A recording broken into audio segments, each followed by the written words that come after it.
कलयामि कलिध्वंसम् कविं लोकदिवाकरम् यस्य गोभिप्रकाशाभिराविद्यं निहतं तमः वाळि परकालन् वाळि कलिकन्ये वाळि कुरयलूर् वाळ्वेन्दन् वाழியரோ மாயோனை வாழ்வலியால் மந்திரங்கொள் மங்கையர்கோன் தூயோன் சுடர் மானவேல் நெஞ்சுக்கிருள் கடிதீபம் அடங்கா நெடும் பிறவி நஞ்சுக்கு நல்லவமுதம் தமிழ நன்னூல் துறைகள் அஞ்சுக்கிலக்கியம் ஆரணசாரம் பரசமய பஞ்சு கனலின் பொறி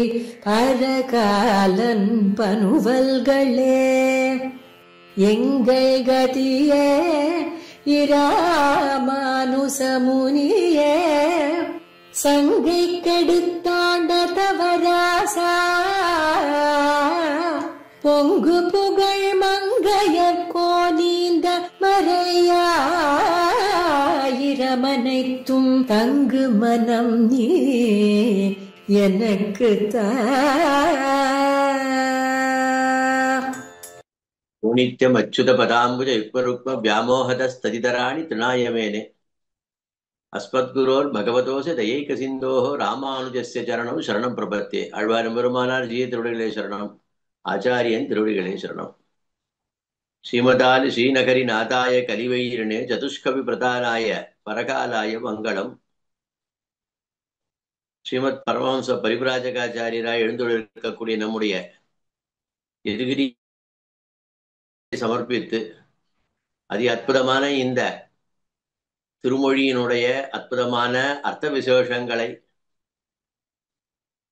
ஆச்சரியமான முறையிலே பெரியோர்கள் பலர் இந்த கோட்டிலே விண்ணப்பித்து வருகிறார்கள். அதிலே ஆரங்கம் கூற அவதரித்த திருமங்கை மன்னனுடைய அற்புதமான திவ்ய பிரபந்தமான பெரிய திருமொழியின் வரிசை கிரமத்திலே இன்றைய தினத்திற்காக அமைந்ததான அற்புதமான பதிகம் திருமொழியினுடைய 10 திருமொழி என்கிறதான அற்புதமான பதிகம். நம்முடைய ஆச்சாரியர்கள் குறிப்பாக திவ்ய சாஸ்திரமான ஸ்ரீ வச்சனபூஷணம் என்கிற அற்புதமான சாஸ்திரம் அதிகம்பீர சந்தர்ப்பம் ஸ்ரீமத் வச்சனபூஷணம் என்கிறதான பெருமை படைத்தது. அப்படிப்பட்டதான ஸ்ரீ வச்சனபூஷண திவ்ய சாஸ்திரத்திலே ஆச்சரியமான விஷயம் தெரிவிக்கப்படுகிறது. ஞான விபாக காரியமான அஜ்ஞானத்தாலே வருபவை எல்லாம் அடிக்கழஞ்சி பெறும் என்று ஒரு விஷயம். இந்த சூத்திரமானது இந்த பதிகத்தை அடியொற்றியே அமைக்கப்பட்டிருக்கிறது என்றே சொல்லிவிடலாம்படியாக அமைந்திருக்கக்கூடியதான அற்புதமான பதிகம் இந்த பதிகம். சென்ற திருவாய்மொழியிலே அதாவது திருமொழியிலே அதாவது 9ஆம் திருமொழியிலே பரகால நாயகியினுடைய திருத்தாயாருடைய பாசுரமாக அமைந்தது அந்த பதிகம். இந்த பதிகம் பரகால நாயகனுடைய அவளுடைய நேர் பேச்சாகவே அமைந்திருக்கக்கூடியதான அற்புதமான பதிகம் இந்த பதிகம். இந்த பதிகத்துல ஆச்சரியமான விஷயங்கள் என்ன அப்படின்னு கேட்டா, அவளுடைய பாசுரங்களிலே தூது என்பதை பற்றி நிறைய விஷயங்கள் சொல்லப்பட்டிருக்கிறது என்பது எல்லோரும் அறிந்ததான ஒன்று.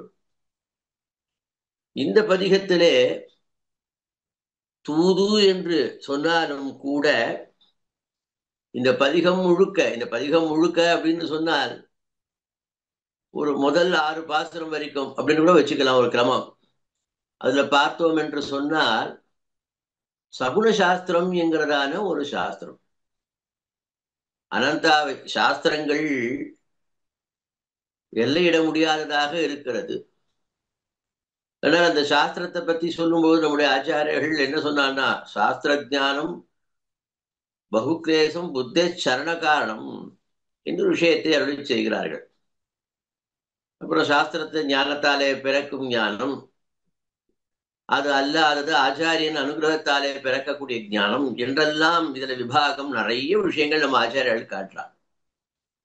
அப்படி சாஸ்திரங்கள் அகாதமாக இருப்பதினாலே சாஸ்திரங்களுக்கு ஒரு வரமுறை அப்படிங்கிறது இல்லை.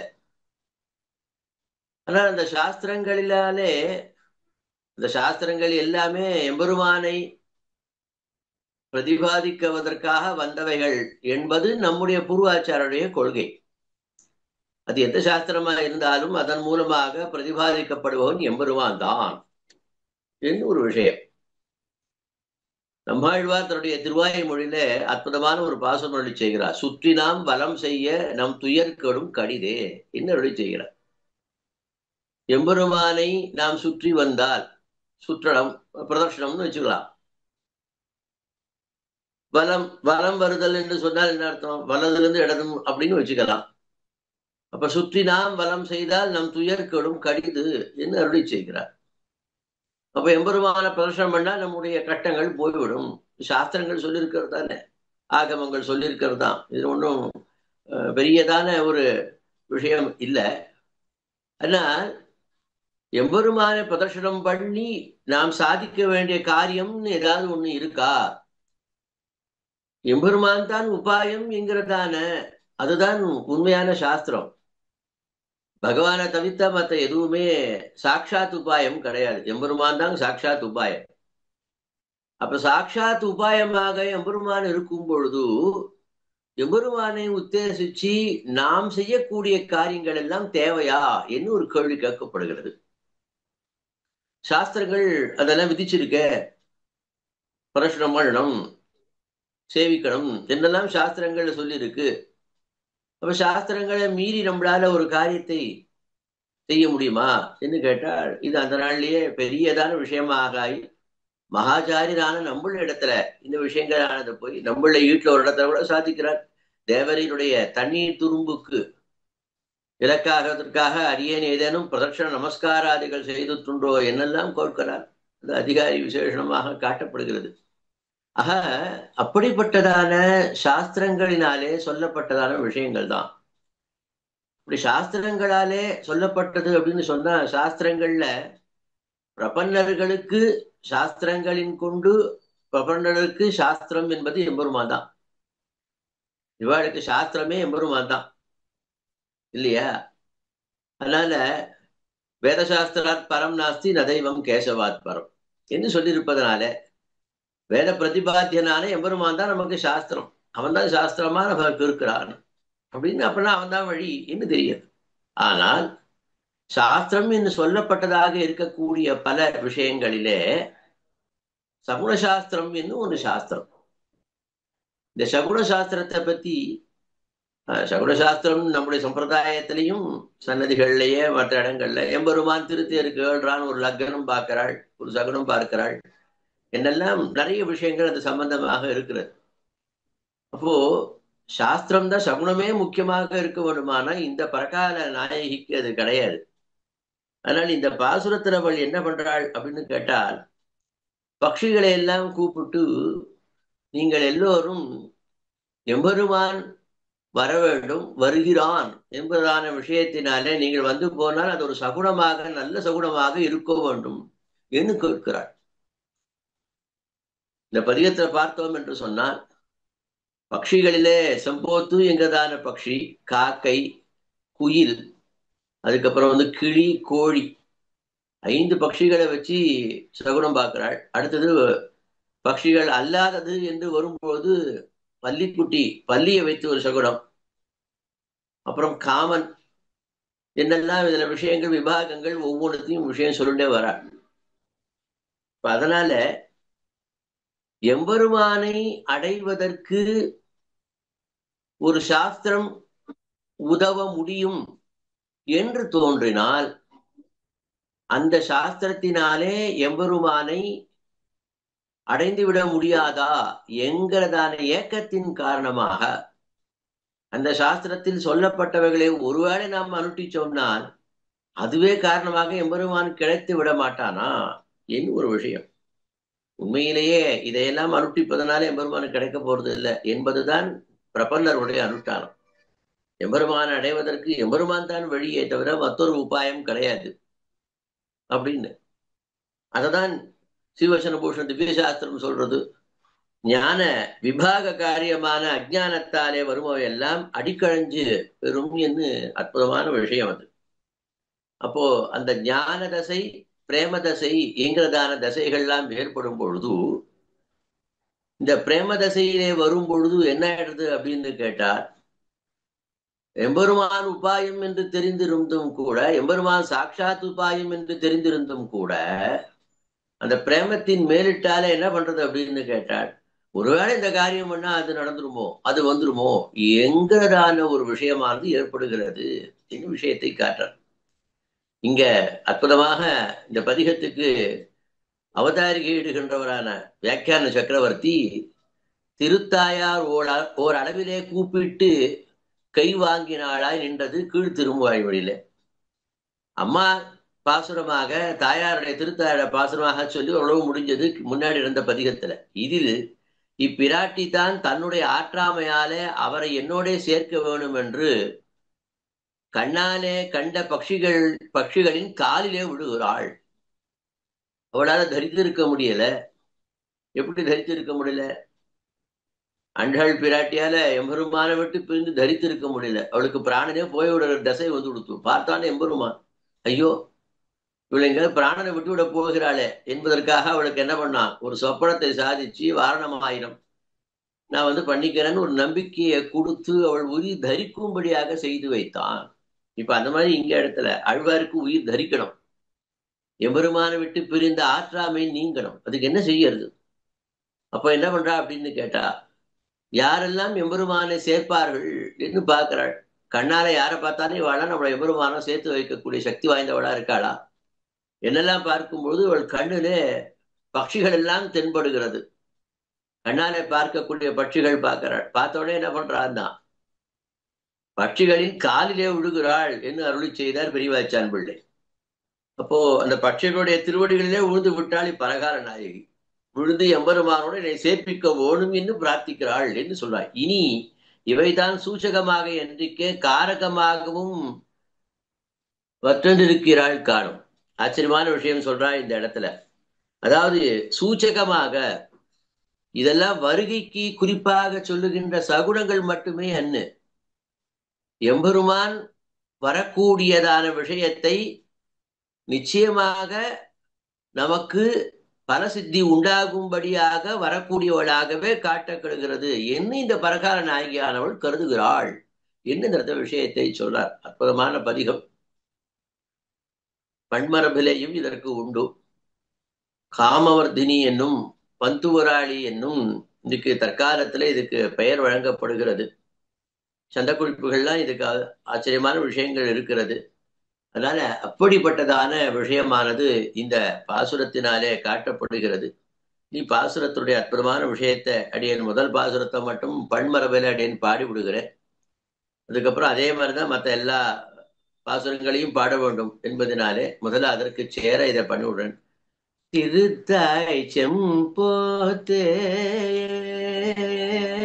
திருத்தாய் செம்போத்தே திருத்தாய் செம்போத்தே திருமாமகள் தன் கணவன் திருத்தாய் செம்போத்தே திருமாமகள் தன் கணவன் மறுத்தார் தொல் புகழ் மாதவனை வர மறுத்தார் தொல் புகழ் மாதவனை வர மறுத்தார் தொல் புகழ் மாதவனை வர திருத்தாய் செம்போத்தே திருத்தாய் செம்போத்தே. இது இந்த பாசுரத்தினுடைய பன்முறை அமைப்பிலே பாடப்பட வேண்டிய அற்புதமான ஒரு விஷயம். இந்த பதிகத்துல முக்கியமான ஒரு விஷயம் என்ன அப்படின்னு சொன்னா, முதல் அடியும் கடைசி அடியும் அந்த வார்த்தைகளே மீண்டுமானது முதலடியில திருத்தாய் செம்போத்தேன்னு சொல்லி முடிச்சாள். திருமாமகள் தன்கணவன் மறுத்தார் தொல்புகழ் மாதவனை வர திருப்பி திருத்தாய் செம்போத்தே என்று அந்த முதலடியே ஈட்டடியாக கடைசியிலையும் வரக்கூடியது. அப்படிப்பட்டது இந்த பதிகம் முழுக்க அப்படிதான் அமைஞ்சிருக்கிறது. ஆச்சரியமான விஷயம். ஒவ்வொரு பதிகத்திலையும் நம்ம அப்படி பார்த்தோம் என்று சொன்னால் கரையாய் காக்க பிள்ளாய் கரையாய் காக்க பிள்ளாய்னு முடியும். கூவாய் பூங்குயிலே கடைசியில கொட்டாய் பள்ளி குட்டி கொட்டாய் பள்ளி குட்டி சொல்லாய் பைங்கிளியே கோழி கூவென்னுமான் கோழி கூவென்னுமான். இந்த மாதிரி இந்த பதிகம் முழுக்க இப்படியே இருக்கக்கூடியதான விஷயம். இதுக்கு காரணத்தையும் பெரியவாச்சான் பிள்ளை தன்னுடைய பாசுரத்திலே காட்டுறார். அந்த இடம் வரும்போது அடியே அதை விவரம் பண்றேன். இப்ப பாசுரத்துக்குள்ள போவோம். திருத்தாய் செம்போத்தே திருமாமகள் தன்கணவன் மறுத்தார் தொல்புகழ் மாதவனை வர திருத்தாய் செம்போத்தே. செம்போத்துன்னு ஒரு பட்சி. போந்து திருத்துகை ஆவது அனுகூலிக்கை. ஆச்சரியமான விஷயம் எழுதினார். இந்த செம்போத்து என்ன ஒரு பக்ஷி. அந்த பக்ஷிக்கு என்ன ஒரு பெருமை அப்படின்னு சொன்னா சகுன சாஸ்திரத்தை என்ன சொல்லப்படுகிறது என்று விசாரம் பண்றாள். அந்த பக்ஷியானது என்ன பண்ணும் அப்படின்னு கேட்டா ஆச்சரியமான விஷயம் கேட்டார் அரும்புதக்காரர். என்ன விஷயம் சொல்றார் பார்க்கா. இருக்கிற விடத்திலிருந்து வலமாக போனால் அவன் வருவன் என்று குறித்து கொள்ளுகிறாள் என்று கருத்து. இந்த அரும்பலத்திர விஷயம் காட்டுறார். அதாவது இந்த செம்போத்து பக்ஷி என்பது வலம் இருந்து வலமாக போனால் அவன் வருகிறான் என்று குறிப்பாலே உணர்த்துகிறது என்று அதுக்கு ஒரு அர்த்தமா. அதனால இந்த இடத்த செம்போத்து என்கிறதான பட்சி ஆழ்வாருடைய பாசுரங்களில எத்தனை விதமான பட்சிகள் எல்லாம் காட்டப்படுகிறது. இப்ப திருமுக மன்னன் இந்த பாசுரத்தை காட்டுறதெல்லாம் ஆழ்வார் திருவாய்மொழியில காட்டாத அத்தனையும் அப்படியே தான் திருப்பி இங்க காட்டுறார். ஆண்டாளும் அதையே காட்டுறாள். ஆண்டாள் பாசுரத்துல கிளியை பத்தி கோழி அடைப்பதன் முன்னம் என்று பல விஷயங்கள் இந்த மாதிரி பட்சிகளை பற்றியதான விஷயங்கள் எல்லாம் அற்புதமான விஷயங்கள் காட்டப்படுகிறது. இதுல ஒரு பாசுரத்தை பள்ளியை பத்தி கூட சொல்றது. ஆழ்வாரும் நம்மாழ்வாரும் இதெல்லாமே மாறன் படித்த தமிழ் மறைக்கு மங்கையர்கோன் ஆரங்கம் என்று சொன்னதுனால நம்மாழ்வாருடைய திருவுள்ளத்தை அனுசரிச்சுத்தான் இந்த பதிகங்கள் அமைக்கப்பட்டிருக்கின்றன என்பது பட்டமா சேவித்திருப்பவர்களுக்கு நன்றாக தெரிகிறது. ஆக அப்படிப்பட்டதான முதல்ல இந்த சொல்லும் போது செம்போத்து பக்ஷி என்கிறதான பக்ஷியை பத்தி இந்த இடத்த சொல்ல ஆரம்பிக்கிறார். ஏ செம்போத்து பறவையே நீ என்ன பண்ணும் அப்படின்னு கேட்கிறார்.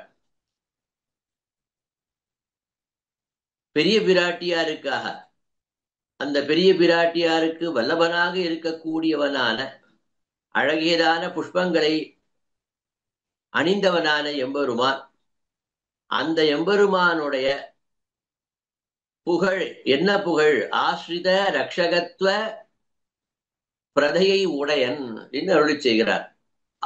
அடியார்களை காப்பதே தன்னுடைய விரதமாக கொண்டிருக்கக்கூடியவன் எம்பெருமான். அப்படிப்பட்டவனான அவனுக்கு என்ன பேர்? மாதவன் என்று அவனுக்கு திருநாமம் இருக்கிறது. அப்படிப்பட்ட அவனை என்ன பண்ணோம் அப்படின்னு கேட்டால், நீ என்ன செய்ய வேண்டும்னா இங்கே வரும்படியாக எனக்கு அனுகூலம் பண்ணும்படியாக திருத்தாய் செம்போத்தே நீ என்ன பண்ணும் அப்படின்னு கேட்டால், நீ வலமிருந்து போனால் இஷ்டகாரியம் சித்திக்கும்னு சொல்றாளே, நீ அதை செய்ய வேணும் என்று பிரார்த்திக்கிறாள். என்ன இதுக்கு அழகான ஒரு பொருள் உரை காட்டுறாள். இனி வியாக்கியானத்துக்குள்ள போவோம். திருத்தாய் போத்து திருத்துகையாவது அனுகூலிக்கை. அடுத்து சொன்னா திருமாமகள் தன் கணவன்.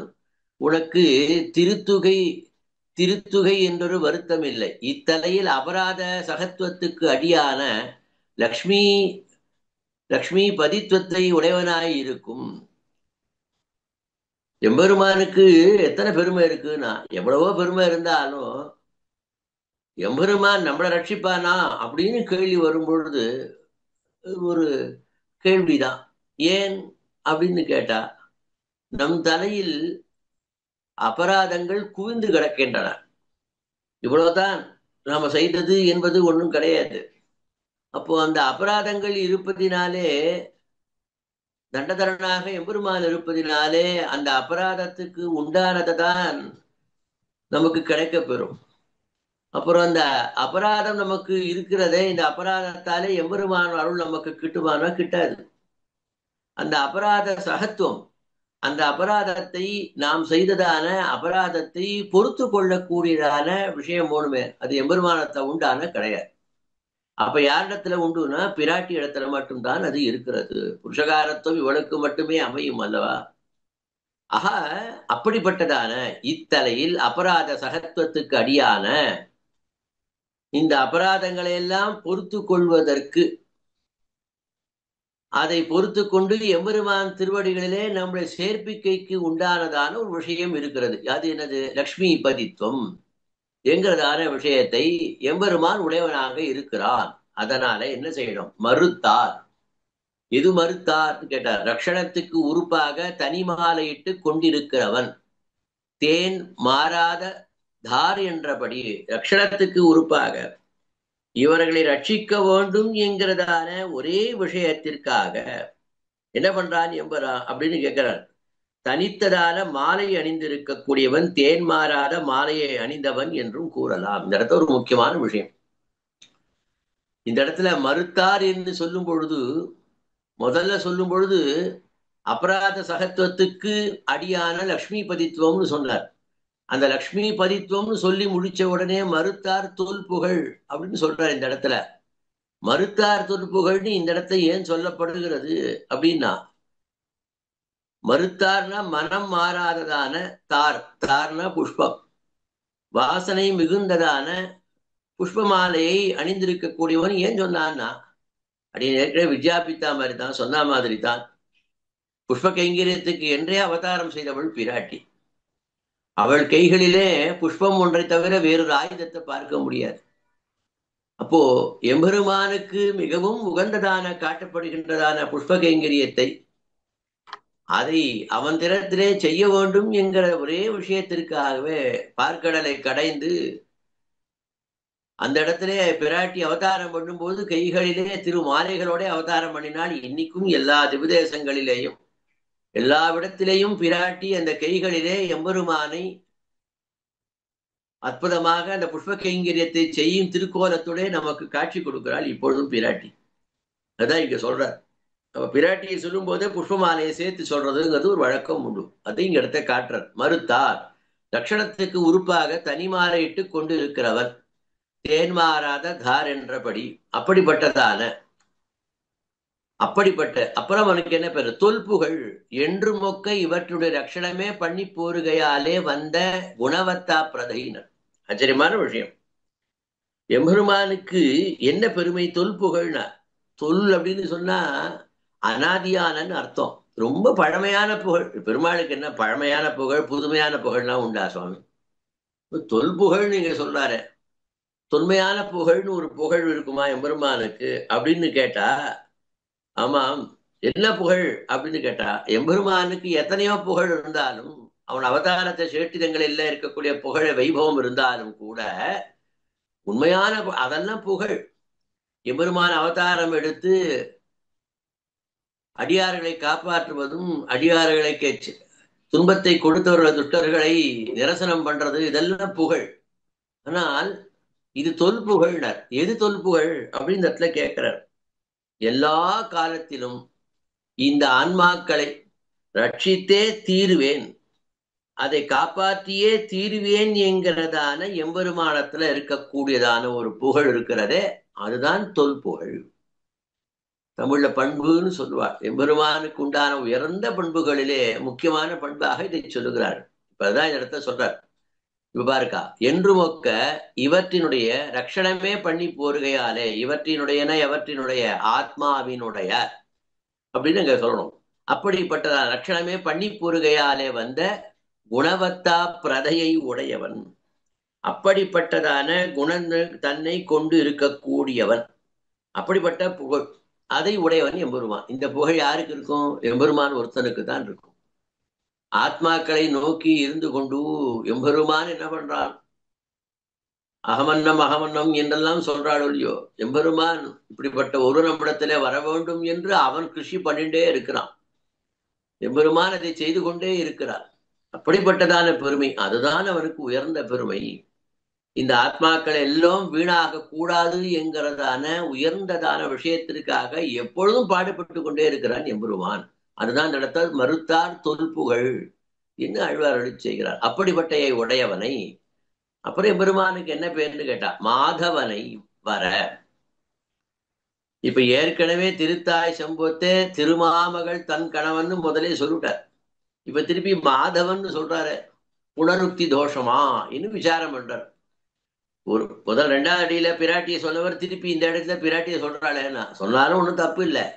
ஆனாலும் ஏன் நீங்க சொல்லுகிறாரு விசாரம் பண்ணிக்கிறாரு வியாக்கியான சக்கரவர்த்தி. அதுக்கு பதில் சொல்ற, லக்ஷ்மிபதி எங்கை அன்றிக்கே இது தானே தனக்கு பேராய் இருக்கை அப்படின்னு சொன்னார். பிராட்டிக்கு தலைவன் என்று இருப்பது இருந்தாலும் கூட, லக்ஷ்மிக்கு பதியாக இருக்கக்கூடியவன் என்று இருந்தாலும் கூட, இவனுக்கு என்னடா பேர் அப்படின்னு கேட்டா மாதவன் எண்ணி இவனுக்கு திருநாமம். இந்த மாதவன்கிற சப்தத்துக்கு அர்த்தங்கள் ஒரு 6-7 அர்த்தங்கள் நம்முடைய ஆச்சாரியர் வியாக்கியானங்கள்ல காட்டுறா. இப்ப மான்னு பிராட்டியை வைத்து கொண்டு இருந்தாலும் சரி, இப்ப மாதவன் என்று சொன்னால் என்ன ஆகும் அப்படின்னு கேட்டா, நம் போன்றவர்களை ஜீவாத்மாக்களை அடைவதற்கு என்றே தபஸை பண்ணி பெரியதான தபஸை பண்ணி கொண்டிருப்பவனாலே இவன் மாதவன் என்று சொல்லப்படுகிறான் என்று அர்த்தம் சொல்றான். இப்படி ஒரு அர்த்தம் சொல்லப்படுகிறது.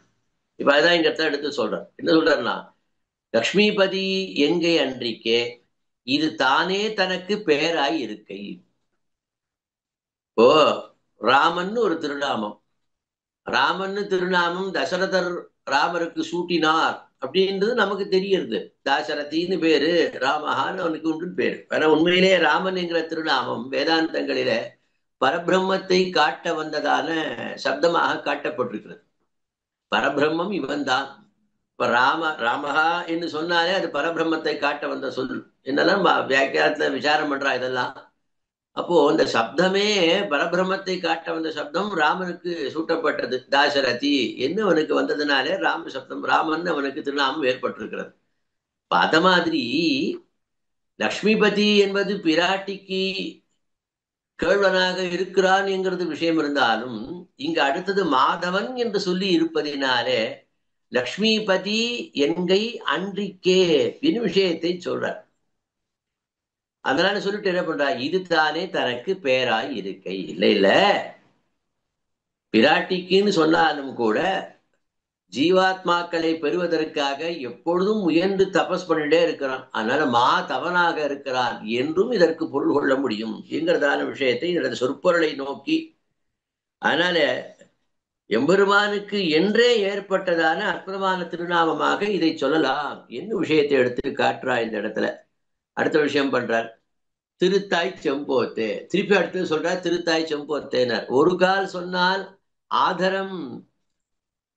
ஆதரமட்டம் எந்திருக்கிறதாய் கொண்டு இருகால் மட்டும் சொல்லுகிறாள். அடுத்த கேள்வி இப்ப கேட்கறது, எல்லாம் ஒரு தடவை சொன்னா போதுமே, உதரைக்கிறதுக்கு 2 தடவை திருப்பி சொல்ல திருத்தாய் செம்போத்தே திருத்தாய் செம்போத்தே. அப்புறம் அந்த இடத்துல சொல்லும்போது மறுத்தார் தொல்புகள் திருமாமகள் தன் கணவன் மாதவனை வர இப்படி சொல்றாளே, இது புனருக்தியாக ஆகிவிடுமா அப்படின்னு இடத்துல கேட்கிறா. அதுக்கு பதில் சொல்றா, ஒருவேளை ஒரு தடவை கூப்பிட்டோம் என்று சொன்னால், அதான் இங்க சொல்ற, ஒரு கால் சொன்னால் ஆதரம் மட்டம் எந்திருக்கிறதாய் கொண்டு எம்பெருமான் வருகையில் பரகால நாயகிகளுக்கு ஏதோ ஒரு பிரேமமானது அதுல ஏதோ ஒரு சற்று குறைவு ஏற்படும்படியாக இருக்கிறதோ என்று அதை போக்குவதற்காக என்ன சொல்றான்னு கேட்டா இருக்கால் மட்டும் சொல்லுகிறாள். அதனால என்ன பண்றா, திருத்தாய் செம்போத்தேன்னு 2 தடவை உதரைக்கிட சொல்லுகிறாள். என்ன செம்போத்து என்கிறதான பட்சியை இந்த பாசுரத்தினாலே விழித்து, எம்பெருமான் நீ வலம் இருந்து போனால் இந்த காரியம் வரும், எம்பெருமான் வருகிறான் என்று வந்த பொழுதே அந்த காரியம் கைகூட வேண்டுமே, நீ வலம் இருந்து சென்றால் அந்த சகுடம் இருந்தது என்று சொன்னால் எம்பெருமான் வந்து சேர்ந்து விடுவானே, அதனாலே பட்சியே நீ வலமிருந்து செல்ல வேண்டும் என்று செம்போத்து பட்சி என்கிறதான அந்த பட்சி இடத்துல பிரார்த்திக்கிறாள் முதல் பாசுரத்தினாலே. அடுத்ததான பாசுரம், கரையாய் காக்கை புள்ளாய் கருமாமுகில் போல் நிறத்தன் உரையார் தொல்புகழ் உத்தமனை வர கரையாய் காக்கை புள்ளாய். ஆச்சரியமான பாசுரம். கரையாய் காக்கை புள்ளாயினர் ஒவ்வொரு பாசுரத்துல ஒவ்வொன்று சொல்றாரு இல்லையோ. இப்ப இந்த பாசுரத்தினாலே காக்கையை பத்தி அற்புதமான விஷயத்தை இந்த இடத்தை எடுத்து சொல்றார். கரையாய் காக்கை புள்ளாய் என்னும் விஷயத்தை சொல்றார். பெரியாழ்வார் தன்னுடைய அற்புதமான திருமொழியிலே காக்கை வாயிலும் கட்டுரை கொள்வார் என்னும் விஷயத்தை சொல்றார் இந்த இடத்துல. காரணா கருளக்கூடியானே என்ன சொல்றதான ரீதியில அப்போ காக்கை இடத்துல முதல்ல சொல்லப்பட்டதான இப்ப காக்கை இடத்துல இப்பொழுது கேட்கிறாள். என்ன கேட்கிறாள் அப்படின்னு கேட்கிறாள். கரையாய் காக்கை புள்ளாய். இரண்டாம் பாட்டு. பகவத் விஷயத்தில் உபகாரகராய் இருப்பாரை ஸ்தோத்திரம் பண்ண கடவதாயிரே இருப்பது. ஆச்சரியமான அர்த்ததான விஷயத்தை இந்த இடத்துல எடுத்து காட்டார். பகவத் விஷயத்துல, அதாவது இறைவன் திறத்தில எம்பெருமானை அடைவதற்கு யார் யார்கள் உபகாரம் பண்ணுகிறார்களோ அவளை நாம என்ன பண்ணணும்? ஸ்தோத்திரம் பண்ண வேண்டியது நம்முடைய கடமை, கர்த்தவியம். அதுதான் இங்க சொல்லப்படுறது. அது ஸ்தோத்திரம் பண்ண கடவதாயிரே இருப்பது. எம்பெருமானை அடைவதற்கு நமக்கு யார் உதவி செய்தாலும், அது பக்ஷியாக இருந்தாலும் அதை ஸ்தோத்திரம் பண்ணணும். என்ன ஒரு விஷயம். இப்ப அதுதான் இங்க இருக்குன்னு காட்டார். அதுக்கு இங்க பதில் சொல்றார். பிரசம்ச மகா கபிம் என்ன கடவதிரே. ஆச்சரியமான விஷயம் இந்த இடத்துல எடுத்து சொல்றார். ஸ்ரீராமாயணத்திலே ஹனுமனை பற்றி சொல்லும் பொழுது சிறந்ததான அந்த ஹனுமனை புகழ்ந்ததான பிரகரணங்கள் இருக்கிறது. அப்ப அந்த மாதிரி பிரசம்சமாக அதை ஒரு சொல்லுகின்ற வாய்ப்பு வரும்பொழுது என்ன பண்றான் அப்படின்னா, மகா கபிம் என்று சொன்னதை போல, நம்ம அஜயர்களுக்கு எல்லாமே ஸ்ரீராமாயணம் தான். அந்த மாதிரி இந்த இடத்துல விஷயத்துக்கு எடுத்து சொல்றார். அப்படி அதுக்கு பேர் கொடுத்தா போலே இந்த இடத்திலேயும் என்ன பண்றார் அப்படின்னு கேட்கிறா. கருமாமுகில் போல் நிறத்தன் கரையாய் காக்கை புள்ளாய்ன்னு சொன்னார். அங்க அது ரொம்ப விஷயம். காக்கை பார்த்து புள்ளாய். புள்ளாய் என்பது உயர்ந்ததான சப்தம். இந்த இடத்துல கரையாய் காக்காய்ன்னு சொல்லணும். காஞ்சி சுவாமி தீபிகையில் அற்புதமான விஷயம் காட்டார். கரையா காக்காய் என்னாதே காக்கை புள்ளாய் என்றது கௌரவ பேச்சுன்னு அருளி செய்தார். கரையாய் காக்காய்ன்னு சொல்லணும். காக்கை புள்ளாய்ன்னு சொன்னாரே அப்படின்னு கேட்டா, ஆமா, எம்பெருமானை அடைவதற்கு உபகாரம் பண்ணவாளை நீராட பொதுவீர் என்று சொன்னது போல இதற்க கரையாய் காக்கை புள்ளாய் என்று கௌரவமாக எம்பெருமானை அடைவதற்கு உபகாரமாக இருப்பதனால இந்த கௌரவ பேச்சு வேண்டும் என்று சொல்றார். பகவத் விஷயத்தில் உபகாரம் செய்பவர்களை மரியாதையுடனே துதித்து சொல்ல வேண்டுதல் மரபு என்பது சூச்சிக்கப்படும். காஞ்சி சுவாமி அற்புதமான விஷயம் சொல்றார். ஆஹா, அதனால பிள்ளாய் என்கிறதான சப்தம் கௌரவமாக காட்ட வேண்டியது. எம்பெருமானை அடைவதற்கு உபகாரம் செய்பவர்களையும் நாம் கௌரவமாக அழைக்க வேண்டும், நம்மளுடைய நன்றி அறிதலை தெரிவிக்க வேண்டும் என்றதான விஷயம். இப்ப இங்க ஆழ்வார் தான் சொல்றார். கரையாய் காக்கை புள்ளாய் என்னும் விஷயத்தை புள்ளாய் என்ன இந்த இடத்த விஷயத்தை சொல்லி முடிச்சுட்டாலாம். அடுத்து சொன்னார். கருமாமுகில் போல் நிறத்தன் கரைந்து கூட்டிற்றில்லை ஆகிலும் இழக்க ஒண்ணாதபடியான வடிவு படைத்தவன். இப்போ காக்கை என்ன பண்றது அப்படின்னு கேட்டா அது கத்துறது. அப்போ அப்படி கத்தினால் என்ன ஆகும் அப்படின்னு கேட்டா ஒரு விஷயம் இந்த இடத்த சொல்றார். எம்பெருமானுடைய திருமேனி எப்படி இருக்கிறதுன்னு கேட்டா காக்கையினுடைய திருமேனி எப்படி இருக்கிறது? காக்கா எப்படி இருக்கு? கருப்பா இருக்கு. எம்பெருமான் திருமேனியும் கருப்பா இருக்கு. இப்ப இந்த இடத்துல எம்பெருமானும் கருப்பு, காக்காயும் கருப்பு. இந்த ரெண்டு கருப்பு ஒன்னான்னு கேட்கிறார். இது ரெண்டும் ஒண்ணும் இல்லை, சதுரசம். இது ரெண்டுத்துக்கும் இது இந்த கருப்புக்கு இந்த கருப்பு சரியில்லை அப்படின்னு சொல்ல வர. எப்படி சொல்ல வருது அப்படின்னு கேட்கிறார். ஏ காக்கையே, உன்னுடைய கருநிறம் போல என்னுடைய எம்பெருமானுடைய நிறமும் கருப்பா இருக்கிறதுனால அதுவும் இதுவும் ஒண்ணு நீ நினைச்சுக்கையா என்ன ஒரு கேள்வி கேட்கிறார். இல்லை. ஏன் அப்படின்னு கேட்டா, எம்பெருமானுடைய கருமை நிறம் என்பது எப்படி இருக்குன்னா, காண்டார் கண்களும் கருதுவார் நெஞ்சும் குளிரும்படியான வடிவு காணும் இது. அதனால உன்னுடைய திருமேனி கருப்பை பார்த்து ஆசை கொள்பவர்கள் யாரேனும் இருப்பார்களா? இல்லை. ஆனால் எம்பெருமானுடைய கருமையாகிற நிறத்தை பார்த்து அதை ஆசை கொள்பவர்கள் இருக்கிறார்கள். அதனால இந்த கருமைக்கு அந்த கருமை, நீ உன்னுடைய கருமைக்கும் எம்பெருமானுடைய கருநிறத்துக்கும் சதுரசம் கிடையாது. ஒப்புமை இதுக்கு சொல்லவே முடியாது என்ன விஷயத்தை எடுத்து சொல்றார். ஆஹா, அப்படிப்பட்டதான கரைந்து கூட்டிற்றில்லையாக இழக்க ஒண்ணாதபடியான வடிவழகு படைத்தவன். நீ ஒருவேளை எம்பெருமானை கரைதல் இல்லைன்னு பண்ணாலும் கூட உன் வடிவினால அவன் வடிவுக்கும் நீ சதிருஷமாக ஆக மாட்டாய்.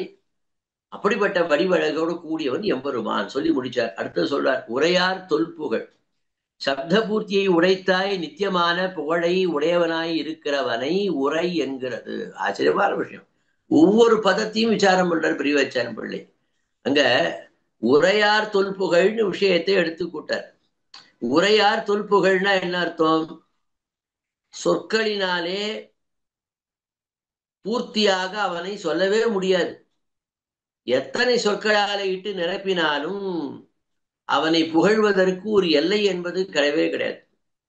அப்போ இத்தனை சொற்களாலே நிரம்பியது அப்படின்னு ஒண்ணு சொல்லலாமான்னா சொல்லவே முடியாத நித்தியமான பெருமை உடையவன். அதுதான் இந்த இடத்த சொல்லார். ஆக சப்தபூர்த்தியை உடைத்தா நித்தியமான புகழை உடையவனாய் இருக்கிறவனை உரை என்கிறது இன்னும் விஷயத்தை சொல்றார். உரையார் தொல்புகழ் ஸ்ரீராமாயணத்துக்கு பிரதிபாத்தியனாய் இருக்கிறவனை. ஆச்சரியமான விஷயம். தொல்புகழ் என்பதற்கு இந்த இடத்த விஷயம் சொல்றார். என்ன புகழ்? எம்பெருமானுக்கு வந்த புகழிலே என்ன புகழ் அப்படின்னு கேட்டார். முதல் பாசுரத்தினாலே மறுத்தார் தொல்புகழ்னு சொன்னார். இந்த பாசுரத்தினாலே திருப்பி அதே மாதிரி உரையார் தொல்புகழ்னு சொல்றார். எம்பெருமானுடைய ஒவ்வொரு புகழுக்கும் எந்தெந்த புகழ்னு சொல்றார். இப்போ இந்த இடத்துல சொல்லும் பொழுது உரையார் தொல்புகழ்னு சொல்லிட்டார். அப்படின்னா என்னன்னா ஸ்ரீ ராமாயணத்துக்கு பிரதிபாத்தியனாய் இருக்கிறவனை. ஸ்ரீராமாயணம் எதை சொல்ல வருகிறது? வேதத்தினுடைய தாற்பயம் தான். வேதார்த்தம் அறுதியிடுவது ஸ்மிருதி இதிகாச புராணங்களாலே என்று தொடங்கி ஸ்ரீராமாயணத்துடைய பெருமையை பற்றி சொல்லும் பொழுது வேதத்தினுடைய வேத வேதே பரே பும்சி என்னெல்லாம் நம்ம விசாரங்கள் நம்ம ஆச்சாரியர்கள் காட்டி முடிச்ச உடனே அப்போ வேத புருஷன் தான், அவன்தான், வேதம் தான் ராமாயணமாக ஸ்ரீராமாயணமாக அவதாரம் பண்ணி இருக்கிறது இன்னும் விசாரம் பண்றாள் இல்லையா? இப்பதான் சொல்றார். அந்த நாளே வேத பிரதிபாத்தியனாக எம்பெருமான் இருக்கிறான் என்பதினாலே அதனாலே வந்ததான தொல் புகழ். முதல் பாசுரத்திலே சொல்லப்பட்ட புகழ் அனாதியான இந்த ஆத்மாக்களை எல்லாம் ரட்சிப்பதையே தன்னுடைய ரட்சணத்துக்கு உறுப்பாக கொண்டு இருக்கக்கூடியவன் என்கிறதான புகழ். அது தொல் புகழ். அந்த புகழ் இங்க சொல்லப்படுகின்ற புகழ் உரையார் தொல் புகழ். உரையார் தொல்புகழ் உரை அப்படின்னு சொல்றதுக்கு ஸ்ரீராமாயணத்தினாலே வந்ததான திருப்புகழ்கள், எம்பெருமானுடைய புகழ்கள் அப்படிப்பட்டதான, அதாவது இங்க சொல்லப்படுகிறது அதேதான். ஆசுதர்களை எப்பொழுதும் கைவிடாதவன் என்று சொல்லப்பட்டதான புகழை உடையவன். ஆக அப்படிப்பட்டதான ரட்சிக்கையாலே வந்த புகழை உடையவனை அந்த எம்பெருமான் எப்படிப்பட்டவன் தான் இந்த இடத்துல சொன்னார். உரையார் தொல்புகழ்னு சொல்லிட்டார். அடுத்த ஒரு சப்தம் போட்டார், உத்தமனை வரா. உத்தமன் விஷயத்தை எடுத்து சொல்றார். இப்படி சம்பிரதாயத்துல உத்தமன்கிறதுக்கு உத்தம புருஷ லட்சணங்களுக்கெல்லாம் ஆச்சாரியர்கள் வியாக்கியானங்கள்ல அற்புதமான பல விஷயங்களை கொட்டி கொட்டி காட்டுறாள் நமக்கா. காஞ்சி சுவாமி அற்புதமான விஷயம் சொல்றார். அதமாதவன், அதமன், மத்தியமன், உத்தமன் என்று உலகில் பிராணிகள் நால்வகைப்பட்டிருப்பார்கள். பிறரை நலிந்து தன் வயிற்றை வளர்ப்பவன் அதமாதவன். நாம் வாழ வேண்டியதே முக்கியம், பிறரும் வாழ்ந்தால் வாழட்டும் என்று இருப்பவன் அதமன். அடுத்தது சொல்றார், பிறரும் வாழ்ந்து தாமும் வாழ வேண்டும் என்று இருப்பவன் மத்தியமன். தான் கெட்டும் பிறரை வாழ்விக்கவன் உத்தமன். அப்ப தானும் கெட்டு பிறரையும் கெடுப்புடைய வகுப்பு அறிவருது. அப்படிப்பட்டதான விஷயம். இப்ப இந்த இடத்த எம்பெருமானை பற்றி சொல்லும் பொழுதும் உத்தமன், ஆண்டாலும் ஓங்கி உலகளந்த உத்தமன். நிறைய இடங்கள் உத்தம சப்தங்கள் நம்முடைய சம்பிரதாயத்துல ஆச்சாரியர்கள் ஆழ்வார்கள் ஸ்ரீசுக்திகள் இருக்கிறதுக்கு பலவிதமான அர்த்தங்கள் நம்ம ஆச்சாரியர்கள் காட்டுறாள். அதுல இந்த இடத்த சொல்லும் போது இந்த இடத்த சொல்றார், உரையார் தொல்புகழ் உத்தமன். அப்படிப்பட்டவனான உத்தமன். என்ன அவனுக்கு உத்தமன்ற சப்தத்துக்கு அவனுக்கு என்ன பெரிய பேர் வந்துடுத்து அப்படின்னு இந்த இடத்துல கேட்கறது. என்ன உத்தமன் ஆயிட்டான் இப்ப எம்பெருமான் என்று இந்த இடத்துல கேட்கிறார். அதுக்கு பதில் சொல்றார் இந்த இடத்துல, என்ன உத்தமன் அப்படின்னு கேட்டார். எம்பெருமான் என்ன பண்ணான் அப்படின்னு கேட்டார். நம்மை ரட்சிப்பதற்காக நாட்டில் பிறந்து படாதனப்பட்டு மனிதர் காய் என்று ஆழ்வாரொளி செய்த ரீதியில பல கஷ்டங்கள் பட்டும் அவனுடைய அடியார்களை விடாததான விஷயமாக எம்பெருமான் இருந்ததினாலே எம்பெருமான் உத்தமன் எனப்படுகிறான். இப்ப ஆழ்வாருடைய திருவுள்ளம் அதுதான். இந்த பரகா நாயகிக்கு அதுதான். நீ கஷ்டப்பட்டு இவர்களை அடைகிறாய் என்பது ஸ்ரீராமாயணத்தின் மூலமாகவே தெரிகிறது. அப்ப இவ்வளவு கஷ்டப்பட்டு உன் அடியார்களை அடைவதற்கு இவ்வளவு பெரியதான காரியங்களை நீ செய்து கொண்டு பெரிய உபகாரத்தை பண்ணிண்டிக்கையே, உன்னை போல உத்தமன் யார் இருக்கிறார்? உரையார் தொல் புகழ் உத்தமனை. பிராட்டிக்காக தன் மார்பிலே அம்பேற்ற தீரோதாத்த நாயகனை. ஆச்சரியமான விஷயத்தை சொல்றார். எம்பெருமான் என்ன பண்ணான் அப்படின்னு கேட்டார். பிராட்டியை சிறை மீட்பதற்காக தன் மார்பிலே அம்பு ஏற்றான். எப்படி? பிராட்டியை மீட்கை என்பது என்ன வியாஜ்யம், என்ன விஷயம்? ஏன் பிராட்டியை மீட்டான்? சம்பிரதாயத்துல உயிரான சம்பிரதாய அர்த்தமே இதுதான். பிராட்டி சிறை புகுந்தாள் என்பது நம்முடைய சம்பிரதாயம். சிறையில் அடைக்கப்பட்டாள் என்பது மற்றவர்களுடைய சம்பிரதாயம். பிராட்டி சிறை புகுந்தாள், இவள் தான் புகுந்தாள். ஆனா அப்படி இல்லையே சுவாமி, ராவணன் தானே அவளை எடுத்துட்டு போனான் என்று விஷயம் சொல்லப்படுறதுன்னா இல்லை. தேவமாதருடைய கட்டத்தை போக்குவதற்காக சிறை புகுந்தாள் என்று விஷயம் சொல்லப்பட்டாலும் முக்கியமான புகழ் என்ன புகழ்னா, தன்னைத்தான் ரட்சித்துக் கொள்வதிலிருந்து பிராட்டி விலகி இருந்தாள். அதுதான் பிராட்டிக்கு பெருமை. அவ்வளவு துன்பங்கள் வந்திருந்தாலும் கூட அத்தனையும் பொறுத்து கொண்டு பிராட்டி உடைமையை உடையவன் எவனோ உடையவன்தான் உடைமையை கைப்பற்ற வேண்டும் என்கிறதான நெட்டையை லோகத்துக்கு காண்பித்துக் கொடுத்தாள் பிராட்டி.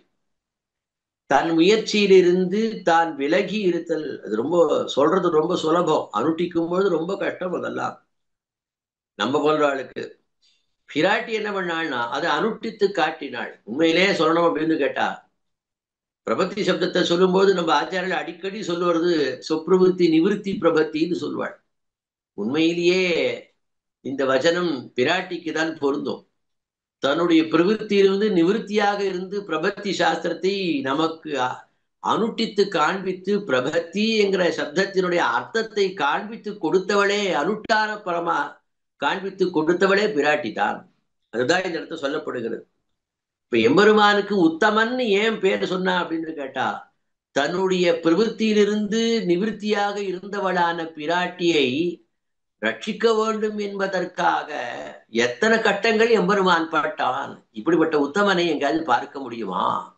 இன்னொரு கேள்வி கேட்கிறார். அதான் இங்க சொல்றார், பிராட்டிக்காக தன் மார்பிலே அம்பேற்ற தீரோதாத்த நாயகனை வரக்கரையாய். அவளுக்காக என்ன பண்ணான்னா, ராவணனோடு போயிருந்து போர் செய்து அந்த அம்புகளெல்லாம் தந்திரத்திலே ஏற்று அதற்காகவே பண்ணி இந்த பண்ணான். அதனால அப்படிப்பட்டவனான உத்தமன் அவனை என்ன செய்யணும்? நாம் கரையாய். கரைதல் அப்படின்னு சொன்னா சப்தத்தை உண்டாக்குதல் அர்த்தம். கரைதல் அப்படின்னு சொன்னா சப்தங்களை செய்வாய். நீ என்ன வேணும்?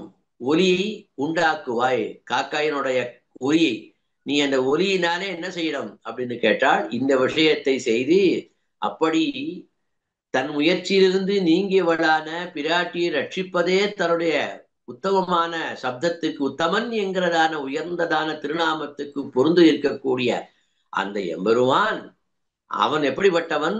கருமா முகில் போல் நிறத்தன், மேகத்தை போன்றியவளான இருக்கக்கூடிய நிறத்தன். உன் கருப்பு வேற, அவனுடைய கருப்பு வேற. அப்படிப்பட்டதான அவனை நீ என்ன செய்யணும் அப்படின்னு கேட்டாள்.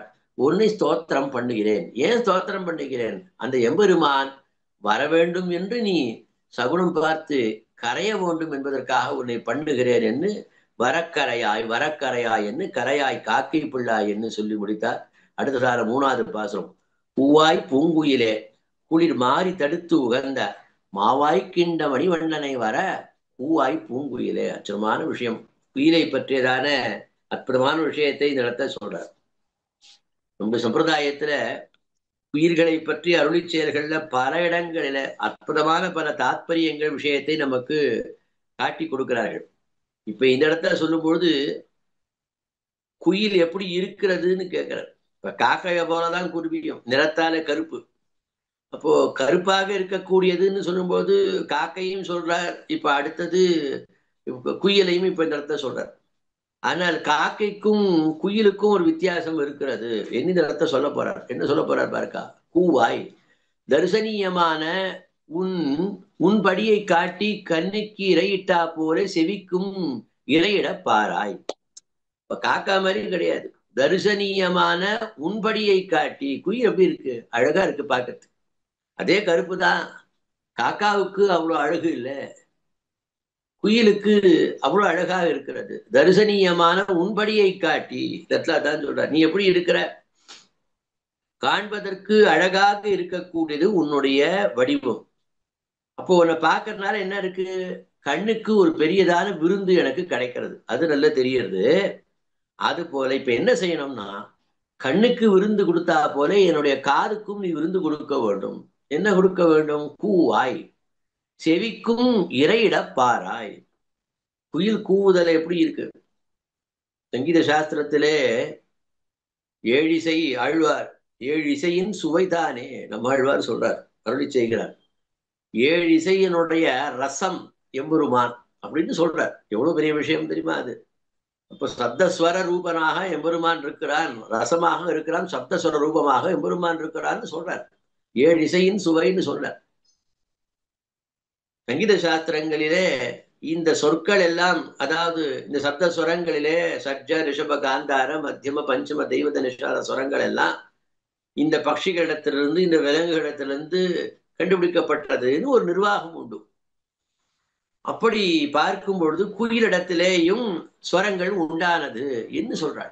அப்ப குயில் கூவுதல் என்பது சங்கீத சாஸ்திரத்தை காட்டப்பட்டதான ஒரு ஸ்வரம் அதிலிருந்து தோன்றியதாக காட்டப்படுகிறது. இப்ப இந்த அதனால் அது எப்படி இருக்கு, கேட்கறதுக்கு அவ்வளவு நல்லா இருக்கு குயில் கூவுதல் என்ன விஷயம் சொல்ற. ஏன் குயில் கூவுதல் அப்படி இருக்குன்னு சொன்னா, இந்த குயில் கூவுதலை கேட்டாள் அப்படின்னு சொன்னா அது கூவுதலுக்கு பின்பாக ஸ்வரமா தான் கூவும். அதாவது சொரப்படுத்தியுள்ளா, குயில் கூவுதலை சொரப்படுத்தியுள்ளா. அது கூற அழகே தனி, மற்ற பட்சிகளுக்கு அது இல்லை. அந்த சாமர்த்தியம் அது இந்த குயிலுக்கு தான் இருக்கிறது. அது கூவும் போதே அது பின்னாடி ஸ்வரங்கள் ஒலிக்கும், அதோட சப்தங்கள். சங்கீத சாஸ்திரம் அறிந்தவாளுக்கு ரசமா அதை அனுபவிக்கலாம். இந்த குயில்கள் அப்படி கூவும்போது அப்படிதான் இருக்கும். இப்ப அந்த அர்த்தம் சொல்றா, தரிசனீயமான உன் படியை காட்டி கண்ணிக்கு இரையாட்டா போல செவிக்கும் இறையிட பாராய். அப்ப என்னுடைய காதுக்கும் நீ என்ன செய்யணும், எனக்கு இறையிட வேண்டும் என்ன விஷயத்தை இந்த இடத்த சொல்ற. எப்படி அப்படின்னு இடத்துல கேட்கிற ஒரு காஞ்சி சுவாமி அற்புதமான விஷயம் காட்டார். ஒரு மரத்தினுடைய கிளையிலே அந்த குயிலானது உட்கார்ந்து இருக்கு, உட்கார்ந்து கொண்டு கூவிண்டே இருக்கு. உடனே இப்ப ஆழ்வார் என்ன சொல்ற, அந்த குயிலை பார்த்து சொல்ற, நீ என்ன செய்யணும்னா குளிர் மாறி தடுத்து உகந்த மாவாய் கீண்ட மணிவண்ணனை வர கூவாய் என்ன விஷயத்தை சொல்றார். அதாவது நாச்சியார் திருமொழியிலும் விஷயங்கள் சொல்ற, பாடும் குயில்கால் ஈதன்ன பாடன் அது வேங்கடநாடன் நமக்கு ஒரு வாழ்வு தந்தால் வந்து பாடுமின் ஆடும் கருள கொடியாய் வந்தொருள் செய்து கூடுவராயில் கூவிடும் பாட்டுக்கள் கேட்டுமே என்னெல்லாம் விஷயங்கள் சொல்லப்படுறது. ஏற்கனவே சொல்றது ஆழ்வாருடைய திருவாய்மொழியிலும் இப்படிப்பட்டதான விஷயங்கள்லாம் சொல்லப்பட்டிருக்கிறது. ஆக அதையே இந்த இடத்த சொல்றாள். அதனால இப்போ என்ன செய்யணும்னு கேட்டா, ஏ குயிலே நீ இப்படி கூவ வேண்டும். எதை சொல்லி கூவ வேண்டும்? குளிர் மாறி தடுத்து உகந்த பசுக்களும் இடையரும் வருஷத்திலே துறைய புக கை கெட்டிட்டொரு மனையை எடுத்து அவற்றை ரட்சித்து இவை நூறுபடா தொழிய பெற்றோமே என்று அத்தாலே தானே உகந்தான் ஆயிற்று. எப்படிப்பட்ட விஷயம்! கோவர்தன உத்தாரணத்தை எம்பெருமான் பண்றான். பசுக்களுக்கும் இடையருக்கும் வருஷத்திலே, வருஷம்னா மழை, அந்த வருஷம் மழை இந்திரனாலே பெய்விக்கப்பட்டதான பெரியதான மழை. அந்த மழையினாலே இவெல்லாம் தொலைஞ்சு போகும்படி தொலைய புக கைக்கு எட்டிட்டொரு மலையை எடுத்து, இந்த பக்கத்துல இருந்ததான அந்த மலையை எடுத்து எம்பெருமான் என்ன பண்ணான்னா, அது உதாரணம் கைகளிலே தூக்கி இந்த பசுக்களையும் இடையர்களையும் இவெல்லாம் எம்பெருமான் காப்பாத்தினான். காப்பாத்தி என்ன பண்றான், இவை நோவுபடாதொழிய பெற்றோமே என்று. பரவாயில்லப்பா, இவாள்லாம் கஷ்டப்படாம இவாளை காப்பாத்தினோமே என்று நமக்கு எம்பெருமானுக்கு ஒரு சந்தோஷம் வந்து கொடுத்தான். அத்தாலே தானே உகந்தான் ஆயிற்று. அதனால எம்பெருமானுக்கே ஒரு சந்தோஷம் வந்து கொடுத்து, இவாளை காப்பாத்தினோமே, இந்த காப்பாற்றும்படியா இவாளை காப்பாற்றும்படியான பாக்கியம் நமக்கு ஏற்பட்டு விட்டது என்று எம்பெருமானுக்கு ஒரு சந்தோஷம் ஏற்பட்டதாம். அந்த மாதிரி குளிர் மாறி தடுத்து உகந்த மாவாய்க்குண்ட பகாசுரனுடைய வாயை கிழித்த. இந்த மாவாய்க்குண்ட அப்படிங்கிறதுக்கு ரெண்டு விதமான அர்த்தங்கள் நம்முடைய விஷயங்கள் ஆச்சாரியர்கள்ல விஷயத்தையும் எடுத்து சொல்றாள். மாவாய்க்குண்டா அப்படின்னு சொல்லும்போது பகாசுரன், பகம் என்கிறதான கொக்கு வடிவு கொண்டு வந்தவனுடைய வாயை கிழிந்தான்னு ஒரு விஷயமாக இருக்கிறது. மாவாய் பிளந்தா காஞ்சி சுவாமி இன்னொரு நிர்வாகம் சொல்றார். மாவாய் கீண்ட என்றும் மாவாய் பிளந்த என்றும் அருளி செயலில் பற்பல இடங்கள் வருவது உண்டு. இங்கனே வருமிடந்தோறும் இந்த இடத்துல எதை சொல்லலாம்னா, குதிரை வடிவு கொண்டு நிறைய வந்த கேசி என்னும் அசுரனுடைய வாயை கிழிந்த என்று பொருள் உரைக்கப்பட்டுள்ளது. இப்ப இந்த இடத்துல பெரியவாச்சான் பிள்ளை ஒரு விஷயம் சொல்றார். பகாசுடைய வாயை கிழித்த என்று பொருள் காணுகிறது என்னும் விஷயத்தை சொல்லி இன்னொன்னும் சொல்லலாம். குதிரை வடிவு கொண்டதான கேசி என்கிறவனை கொண்டது என்று ஒரு சப்தம் அந்த இடத்த சொல்லும்படியாக இந்த இடத்த அர்த்தத்தினுடைய துவனி காட்டுகிறது என்னும் விஷயத்தை காஞ்சி சுவாமி தீபிகையினுடைய உரையிலையும் காட்டுகிறார். அப்படிப்பட்டதான விஷயத்தை மணிவண்ணனை எம்பெருமானுடைய வடிவு ஏற்கனவே போன பாசுரத்திலையும், அதாவது இங்க மணிவண்ணன் சொல்றார். ஒவ்வொரு இடத்திலே மாதவன் சொன்னார், கருமுகில் போல் நிறத்தன்னு சொல்றார். இப்ப இந்த பாசுரத்துல மணிவண்ணன் சொல்றார். விரோதியை போக்கிற்றிலனே ஆகிலும் விட ஒண்ணாத படியாயிற்று வடிவழகு. ஆச்சரியமான விஷயம் சொல்றார். எப்படி இருக்கிறது ஒரு விஷயம் கேட்கிறார். விரோதி, அதாவது நமக்கு எது விரோதியோ அதை போக்குபவர் என்று விஷயத்தை சொல்லலாம். இந்த இடத்துல காட்டும் போது என்ன சொல்றார் அப்படின்னு கேட்டா, அதாவது பகாசுருடைய வாயை கிழித்து எம்பெருமான் பகைகளை போக்கி என்ன அருளி செய்தான் அப்படின்னு கேட்டால் நமக்கு ஒன்றும் அனுகிரகம் பண்ணதாக ஒன்றும் தெரியவில்லை. விரோதியை போக்கித்திலனே ஆகிலும் என்ன இருக்கிறதுனா விட ஒண்ணாத படியாயிற்று வடிவழகு. அப்போ அவன் வடிவழகு என்ன இருக்குன்னா, அவனை விட்டு அந்த வடிவழகு போகவே முடியாததாக இருக்கிறது. அப்படிப்பட்டவன் மணிவண்ணன் எனப்படுகிறான். அப்படிப்பட்ட மணிவண்ணனை வர கூவாய் பூங்குயிலே என்ன அற்புதமான குயிலை கூவி குயிலிடத்திலே சொல்லும்படியான அற்புதமான விஷயத்தை சொல்லி முடிச்சார். இனி ஆச்சரியமான அற்புதமான பாசம் இன்னொரு விஷயம். நம்முடைய சம்பிரதாயத்தினுடைய முக்கியமாக பள்ளி சொல்லின் பலர். காஞ்சிபுரத்திலே தேவ பெருமாளுடைய சன்னதியிலே பள்ளி, அது நம்ம மேல எல்லாம் எல்லாரும் சேவிச்சிருக்கா, தங்கப்பள்ளி வெள்ளுப்பள்ளி. அது புராண பிரசித்தமாகவும் இருக்கக்கூடியதான ஒரு விஷயம். அதனால பள்ளியினுடையதான ஒரு சம்பந்தம் சம்பிரதாயத்தை எப்படி காட்டப்பட்டிருக்கிறதுங்கிறதுக்கு அது ஒரு உதாரணம். இப்ப அடுத்த பாசம் சொல்றார். கொட்டாய் பள்ளி குட்டி உடமாடி உலகு அளந்த மட்டார் பூங்குழல் மாதவனை வர கொட்டாய் பள்ளி குட்டி. இப்ப அடுத்தது பள்ளிக்குட்டி இடத்தை சொல்றார். பள்ளிக்குட்டி இடத்தை சொல்லும் போது என்ன காட்டுறார்? இந்த இடத்த சொல்றார், எப்பொழுதுமே மற்றவர்களுக்கு நன்மை செய்ய வேண்டும் என்பதுதான் உயிர்களுக்கு தன்மையாக இருக்க வேண்டும். இப்ப என்று மொக்க பரஹிதமே பண்ணி போருகை உனக்கு சத்தா பிரயுக்தம் என்றோ. ஆச்சரியமான விஷயம். பஞ்சாங்கத்துல பள்ளி சொல்லுக்கு பலன் ஒரு கட்டமே இருக்கும். இப்ப பள்ளி சொல் பலன் ஒண்ணு போட்டிருக்கு, பள்ளி விழுதலின் பலன் என்ன ஒரு தனி சாஸ்திரம் இருக்கிறது. அந்த சாஸ்திரம் ஒரு பெரிய, அது ஒரு தனி சமுத்திரம். அதனால சகுன சாஸ்திரத்துல வரும் பொழுது என்னது சகுனம் என்று காட்டப்படும் பொழுது பள்ளிக்குட்டி கரைதல் என்பது ஒரு சகுனமாக சொல்லப்படுகிறது. அதுக்கு ஒரு தனி புஸ்தகமே இருக்கிறது. அந்த சாஸ்திரம் தனியா இருக்கு. இந்த வியாக்கியானத்தை அருளி செய்யும் பொழுதே சகுன சாஸ்திரத்தை இந்த பூர்வபக்ஷ விசாரம் பண்ணும்போது ஆச்சாரியர் என்ன பண்றான்னு கேட்டா, நாம ஏதாவது நல்ல காரியம் போகும்போது எதிர்க்க ஒரு சுமங்கலியானவள் வருகிறாள் என்று சொன்னா நல்ல சகுனம்னு சொல்றோம். அது உத்தேசியம். ஆனா நாமே ஒரு சுமங்கலியை, நான் வெளில நல்ல காரியத்துக்காக போறேன், நீ எதிர்க்கவா வந்தா நல்ல காரியமா இருக்கும் என்று நாமே ஒரு ஏற்பாடை பண்ணி நீ எதிர்க்க வந்து நில்லுன்னு சொல்ற மாதிரி இருக்கே இந்த ஆழ்வாருடைய இந்த பதிகம்னு தான் விசாரம். முதல் ஆரம்பமே இப்படிதான் விசாரம் இந்த பதிகத்துக்கு ஆரம்பிக்கிறார். அப்போ நாமளே பண்ற மாதிரி இருக்குமா அப்படின்னு ஒரு கேள்வி இந்த இடத்துல கேட்கப்படுகிறது. அதுக்குதான் இதெல்லாம் பதில் சொல்றாரு. இப்ப அந்த மாதிரி இல்ல இதுவும் சாஸ்திரத்திலே சொல்லப்பட்டதுதான். அப்படியே முதல்ல சொல்லிட்டேன், சாஸ்திரங்கள் பகுவிதமாக இருக்கிறது. அப்படி பகுவிதமாக இருப்பதினாலே எந்த சாஸ்திரங்களை யார் யார் எப்படி கை கொள்ள வேண்டும் என்று ஒரு வரமுறை நியதியும் இருக்கிறது. எந்தெந்த அதிகாரிகளுக்கு எந்தெந்த சாஸ்திரம் என்ற நியதியும் காட்டப்பட்டிருக்கிறது. அப்படி பார்க்கும் பொழுது இந்த பள்ளி என்ன பண்றது அப்படின்னு கேட்டா ஒன்னே ஒண்ணுதான் பண்றது, எல்லாத்திற்கும் ஹிதத்தை பண்ணுகிறது. பள்ளி சப்திப்பதனாலே நல்லது ஏற்படுமே தவிர கெட்டது ஏற்படாது. அதுதான் இந்த இடத்த எடுத்து சொல்றார். எப்படி சொல்றாரு பாருக்கா இந்த இடத்துல, என்று மொக்க பரஹிதமே பண்ணி போருகை உனக்கு சத்தா பிரயுக்தம் என்றோ. எப்பொழுதும் மற்றவர்களுக்கு நல்லதை மட்டுமே செய்ய வேண்டும் என்பது உன்னுடைய உயர்ந்ததான பண்பாக இருக்கிறது. பள்ளிக்குட்டி இருக்கிற பண்பு, அதனுடைய பண்பை இந்த இடத்த சொல்றார். சொல்லி முடிச்சுட்டு சொல்றார், பால்யாத்து பிரபுத்தி சுஸ்னிக்தாக என்னுமா போல இருக்கிறது. ஆச்சரியமான விஷயம் இந்த இடத்த சொல்றார். லக்ஷ்மண இடத்துல கேட்கும் பொழுது, அதாவது எம்பெருமான் பிறந்த பொழுது தொட்டிலே இடும்பொழுது லக்ஷ்மணனை அவர் பக்கத்துல போட்டு இட்டதுக்கு அப்புறம் தான் அழுகை ஓய்ந்தது. தொட்டில் பழக்கத்தை கொண்டு அது முதற்கொண்டே எம்பெருமானிடத்துல அவனுக்கு தனித்த பிரீத்தியானது, அடிமைத்தனமானது ஏற்பட்டு இருக்கிறது. அதுதான் இந்த இடத்தை எடுத்து சொல்றார். அது போல இருக்கிறது உனக்கு.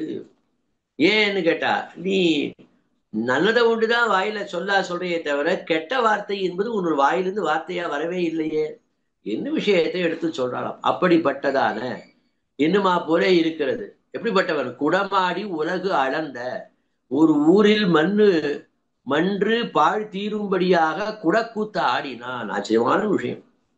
எம்பெருமான் ஆடின கூத்துக்கள் மரக்கால் கூத்து, குடக்கால் கூத்து, குடக்கூத்து, காளிங்க நர்த்தனம் என்கிறதான கூத்து, என்னெல்லாம் பரதருடைய நாட்டிய சாஸ்திரத்துக்கு இலக்கணம் வகுக்கும்படியாக நாட்டியம் ஆடியவனை எம்பெருமான் தான். வெண்ணைக்கு ஆடிய கூத்து, எத்தனை விதமான கூத்து எம்பெருமான். ஆக அப்படிப்பட்டதான கூத்து. இப்ப இந்த குடம் ஆடிய கூத்து, ஒரு ஊரில் மன்று பாழ் தீரும்படியாக குடக்கூத்து ஆடினான். எப்படிப்பட்டதான விஷயம்? இந்த ஒரு கேள்வி கேட்கிறார்.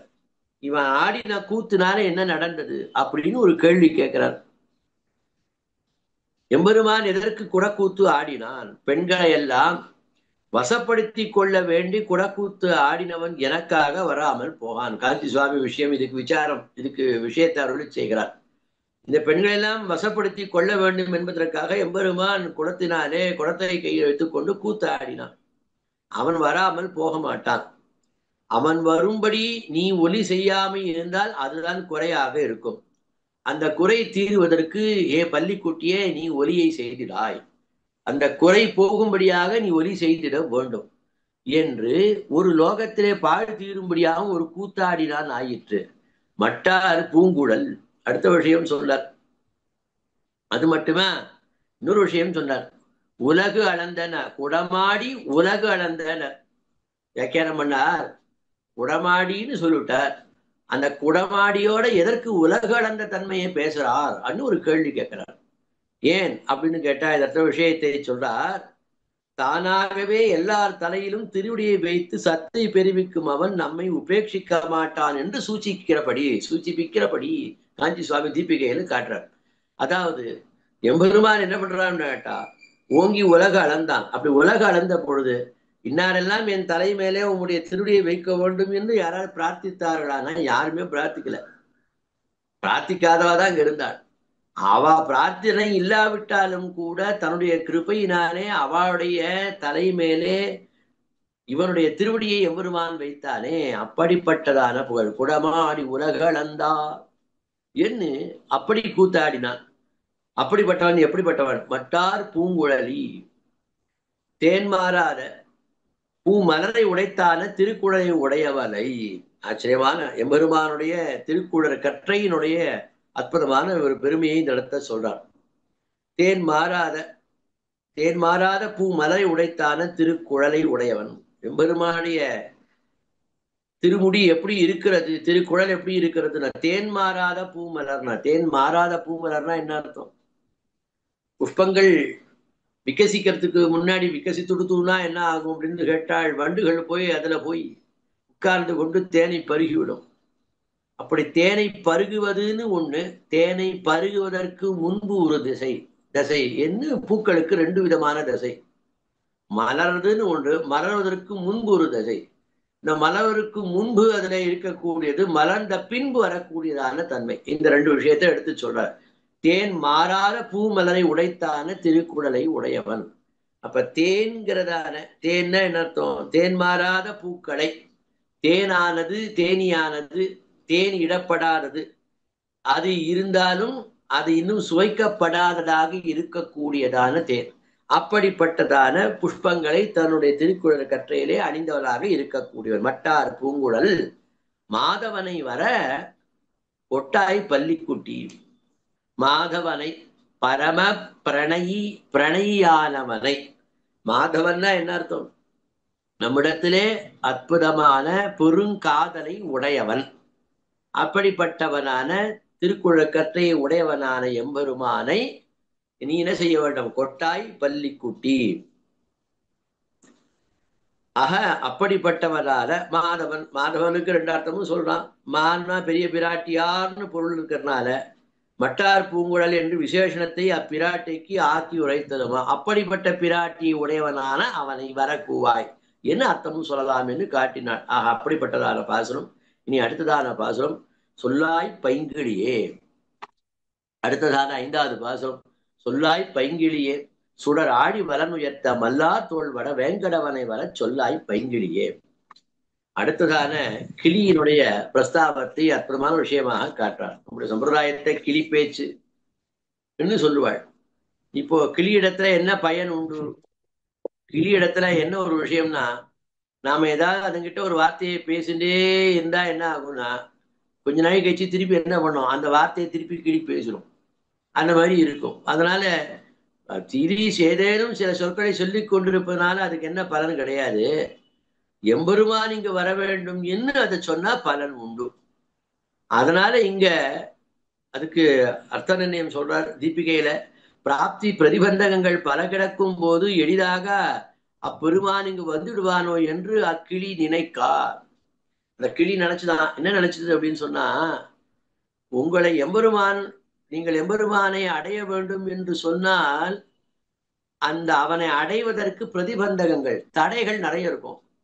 அப்படி தடை இருக்கும் பொழுது அந்த பெருமான் இங்க வந்துடுவாரா?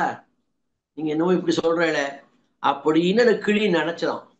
அந்த கிளி நினைத்ததுனால, ஏ கிளியே நீ இப்படி நினைக்கலாமா?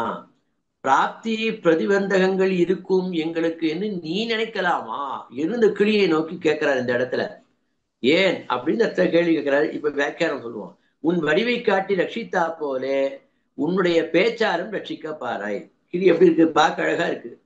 உன் திருமேனியை பார்த்தால் உன்னுடைய வடிவை காட்டி நீ எங்களை ரசமாக மாறும்படி செய்வதை போல உன்னுடைய பேச்சினாலும் எங்களை ரட்சிக்க வேண்டும். கிளியிடத்தை இப்ப கிளியிடத்தை அதான் கேட்கிறார். எப்படி சுடர் ஆடி வலன் உயர்த்த ஒரு விரோதி வந்த போது ஏத்துகை அன்றிக்கே ஏற்கவே கோரி திருவாடியை வல வருகே ஏந்திக் கொண்டிருக்கிறான் ஆயிற்று. ஆச்சரியமான விஷயம். சக்கரத்தாழ்வாருடைய அற்புதமான பெருமை நிறத்தை சொல்றா இந்த இடத்துல. அதாவது பகைவன் ஒருத்தன் வந்தான் என்ன பண்றான் அப்படின்னு கேட்டா, எம்பெருமான் கையில இருக்கக்கூடிய சுடர் ஆடியை வைத்திருப்பதனாலே அதை கையில வைத்து கொண்டிருக்கிறான்.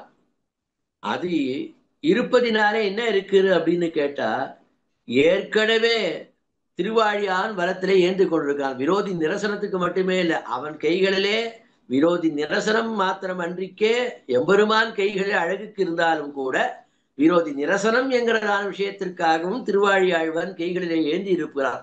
அப்படி இருப்பதினாலே இந்த இடத்த சொல்றார், சுடர் ஆடி வலன் உயர்த்த அவன் கைகளிலே ஏந்து வந்த பொருளால விரோதி நிரசனத்துக்கு உங்களுக்கு பிராப்தி பிரதிபந்தகங்கள் என்கிறதான விரோதி இருக்கிறது.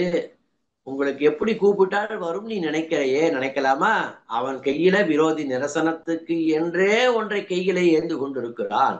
சுடராடி வலன் உயர்த்த மல்லார் தோள், அப்படிப்பட்டதான உயர்ந்ததான தோல் வலிமையை உடையவன். அப்படி இருக்க கொண்டிருக்கிறது.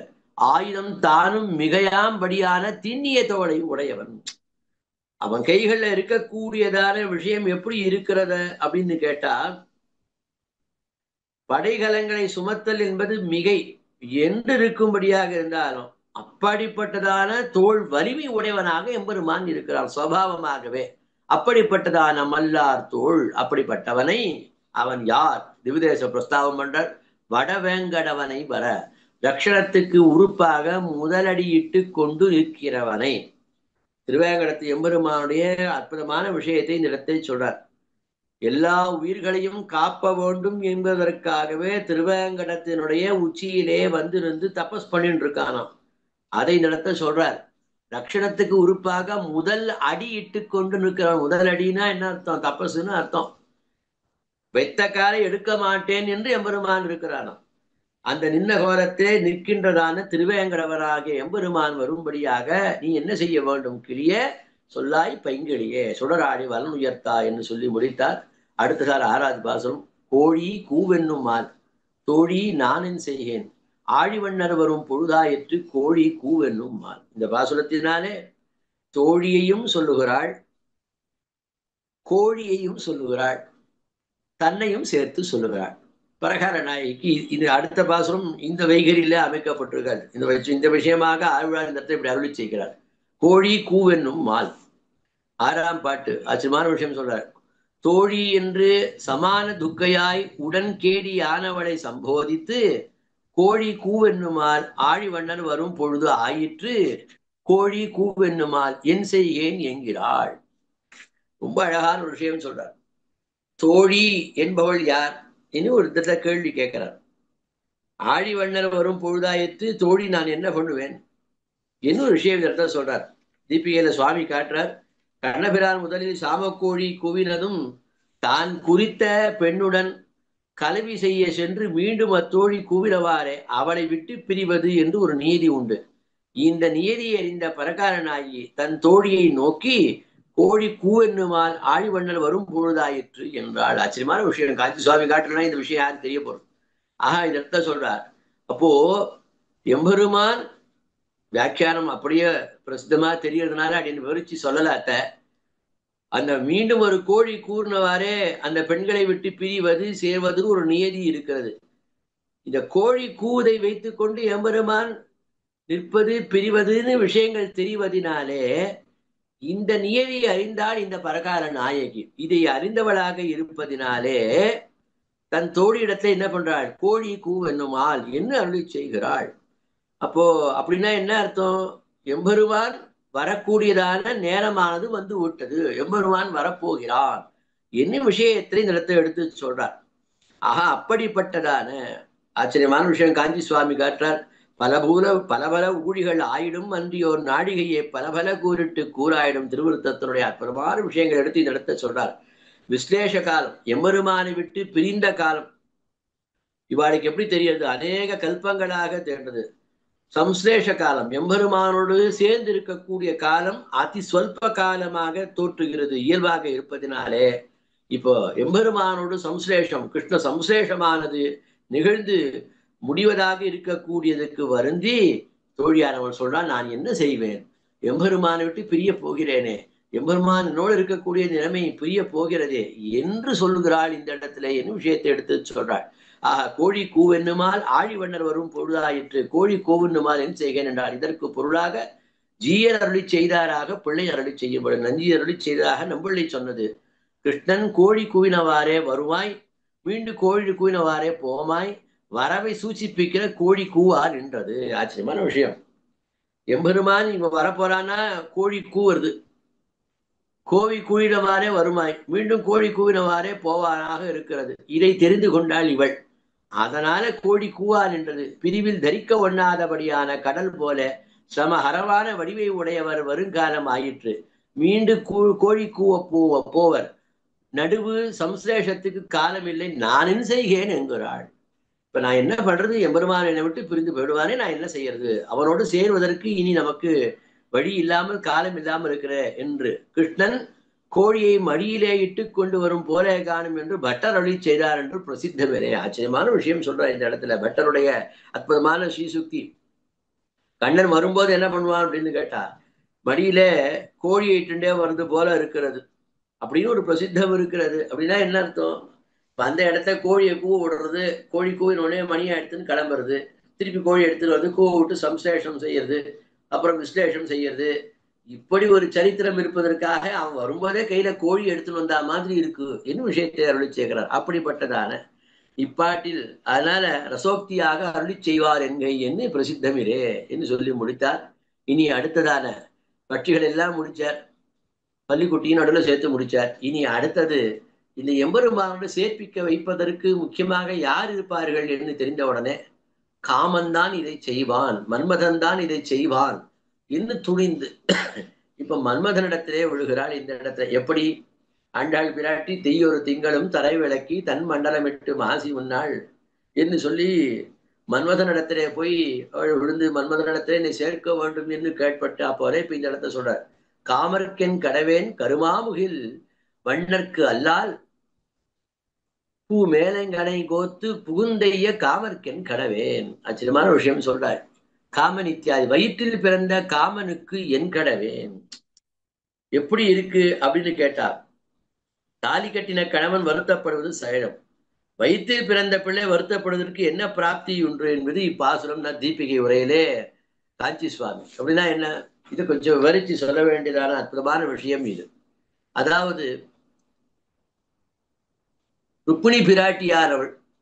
அந்த ருக்மிணி பிராட்டியினிடத்திலே அவளுக்கு பிறந்ததான எம்பெருமானுடைய திருவல்லிக்கேணியிலே அற்புதமாக எழுந்துள்ள தன்னுடைய குடும்ப சமேதனாக எம்பெருமான் இருக்கான். அங்க பார்த்தோன்னா பிரத்யும்னன்னு ஒருத்தன் எழுந்துள்ள இருக்கிறான். அவன் யாருடைய அம்சமாக பிறந்தான் என்று சொன்னால் மன்மதனுடைய அம்சமாக பிறந்தான். அதனால மன்மதன் அதனால சொல்லியிருப்பதனாலே மன்மதன் எம்பெருமானுடைய புத்திரன் என்று சொல்றது. காமன் தன் தாதை என்னெல்லாம் விஷயங்கள் சொல்லப்பட்டிருக்கிறது. அப்படி சொல்லியிருக்கிறதுனால இப்ப இந்த பரகால நாயகி என்ன பண்றாள் அப்படின்னு கேட்டால், கண்ணபுரா எம்பெருமானுடைய மனைவியாக இருக்கக்கூடியவளான ருக்மிணி பிராட்டி இவள் என்ன பண்றாள் அப்படின்னு கேட்டா, அதனால ருக்மிணி பிராட்டிக்கு பிறந்தது என்று சொல்லி இருந்ததினாலே இப்ப இவளும் என்ன பண்றாள், இந்த பராகால நாயகியும் என்ன பண்றாள், எத்த கேட்கிறா, மன்மதனை தன்னுடைய புதல்வனாக பாவித்து பகர்ந்து என்கிறதான விஷயம் சொல்லப்படுகிறது. இங்க விசாரம் பண்றாள். இந்த வாசுரத்துல மன்மதனை தன்னுடைய புத்திரனாக பாவித்தல் என்பது ஸ்பஷ்டமாக காட்டப்படவில்லை.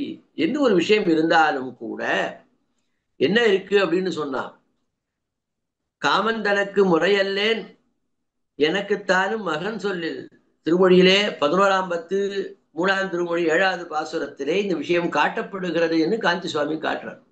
அங்க இது விஷய விசாரம் அங்க பண்ணப்பட்டிருப்பதனாலே இங்கே இதை கொள்ள வேண்டும் என்று உள்ளுரையும் என்கை வயிற்றில் பிறந்த காமனுக்கு என்கடவேன் என்பர் பெரியவாச்சான் பிள்ளை என்ன விஷயத்தை அற்புதமா விஷயத்தை எடுத்து காட்டுகிறார். அப்படிப்பட்டதான வயிற்றில் பிறந்த காமனுக்கு என் கடவேன் மணவாளரான கருத்து பெரிய முகில் வண்ணருக்கு ஒழிய கருமாமுகில் வண்ணர் என்கையாலே இதர விஷயத்துக்கு இவன் பிரேரகன். இவ்விஷயத்துக்கு அவன் பிரேரிக்க வேண்டாம், அவன் வடிவு தானே பிரேரகம். ஆச்சரியமான விஷயம், எவ்வளவு பெரியதான விஷயம் சொல்றார் இந்த இடத்துல. அதாவது எம்பெருமானுடைய வடிவழகை பத்தி சொல்லும் பொழுது எப்படி இருக்கிறது அப்படின்னு இடத்துல கேட்கிறார். கேட்கும்போது சொல்றார், அதாவது